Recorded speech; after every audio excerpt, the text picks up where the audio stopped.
Hello friends, this is Nyasis. Welcome back to my channel. ଆଜି ମୁଁ ଯେଉଁ କବିତାଟି ପାଠ କରିବାକୁ ଯାଉଛି ତାକୁ ମୋ ବାପା ଲେଖିଛନ୍ତି।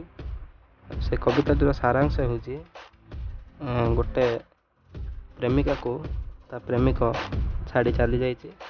ପ୍ରେମିକା ଜଣକ ତା ପ୍ରେମିକକୁ ବହୁତ ଖୋଜି ଖୋଜି ପାଇନାହିଁ।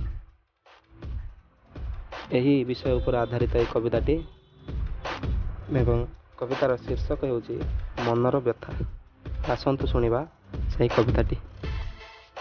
ମନ ମନ୍ଦିରର ଶୂନ୍ୟ ଦେବତା ଶୂନ୍ୟରେ ରହିଲେ ଯାଇ ଅନେକ ଖୋଜିଲି ଜୀବନ ସାରା ମୁଁ ସାକ୍ଷାତ ମିଳିଲା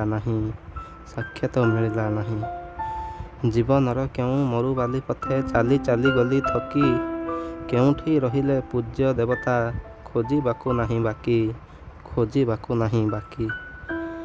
ପ୍ରତି ଗଳି କନ୍ଦି ବୁଲି ବୁଲି ମୁଁ ଯେ ନିରାଶ ହୋଇଲି ଶେଷେ, ଭାବିଥିଲି ଦିନେ ଦେଖା ହେବ ବୋଲି ଜୀବନ ନାଟକେ ନିଶ୍ଚେ। ମିଳିଲାନି ଦେଖା, ଚାହିଁଲନି ମୁହଁ, ଲୁଚିଲ ନୀଳ କନ୍ଦରେ, କେଉଁ ଦୋଷେ ଅବା ଦଣ୍ଡିଗଲ ମୋତେ, ଝୁରି ମୁଁ ତୁମକୁ ମରେ। ପ୍ରତି ସ୍ପନ୍ଦନରେ ପ୍ରତି ମୁହୂର୍ତ୍ତରେ ତୁମ ଛବି ଆଙ୍କି ଯାଏ, ତୁମ ବିନା ମୋର ଜୀବନ ବିଫଳ, ଥରେ ଖୋଲି କୁହ